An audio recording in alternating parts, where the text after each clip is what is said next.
Hey guys, welcome back to week 6 of Did You Know All Things Insurance? And I'm here again with Chris Hundley to cover one little small nugget, just an aspect of homeowners insurance, breaking it down just so you could better understand how the insurance works. And again, if you have any questions, feel free to reach out to me, or even better, reach out to Chris directly.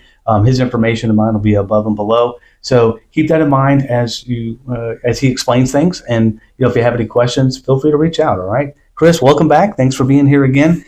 This week, we live in Florida. We're mid-hurricane season right now.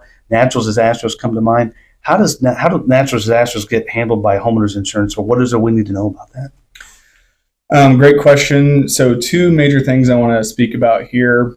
Natural disasters, major storms. So obviously hurricane, that's something that is almost always in your policy unless you exclude it. So make sure you do have hurricane coverage. It is a bigger portion of your premium, especially if you're down in South Florida.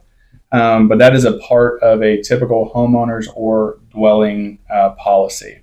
But the big one I want to speak about today is flood insurance.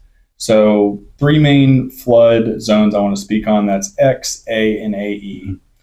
If you are in a flood zone, A or AE, and you have a mortgage, the mortgage company is going to require you to have flood insurance. If you are in a flood zone X, it is not required.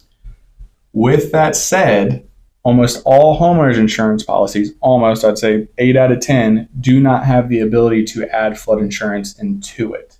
And I always recommend flood insurance. I always say it depends on the price. So for example, if you were in that flood zone A or AE, the biggest thing I'm going to say to you is get an elevation certificate. And that's why you need a great realtor right here. There we go. To make sure that you're getting that, because it's quite a process to get. It's about $650 as well.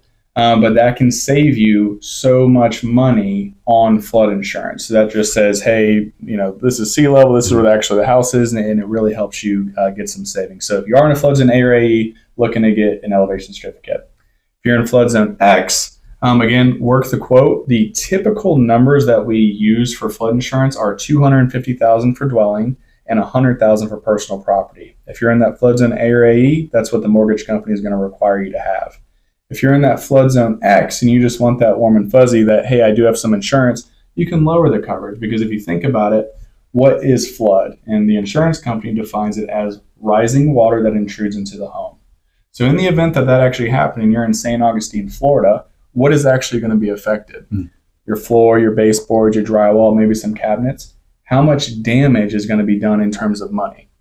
Okay. I would like to think could be under $70,000, hopefully depending on the home that you're in and things like that. So my point is, I always recommend flood insurance, and those are some easy ways to go about it. So big things here: flood zone X, A, AE.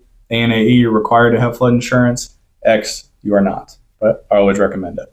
A lot of X's and letters there, like we're calling a football play, man. But that's why you call Chris and get clarity for what your specifics are. And actually, as a realtor, we look up at the FEMA flood zone map, and we can tell you before you even go look at it, if it's in a flood zone, and then we can consider these things before we get married to a house emotionally, and we know what we're getting into. So that's key, because if it is in a flood zone and you want the information to know what it's going to cost and the big picture of a monthly, then you're going to want Chris involved so you can get some specific numbers on it. So thank you, Chris. I appreciate you breaking that down.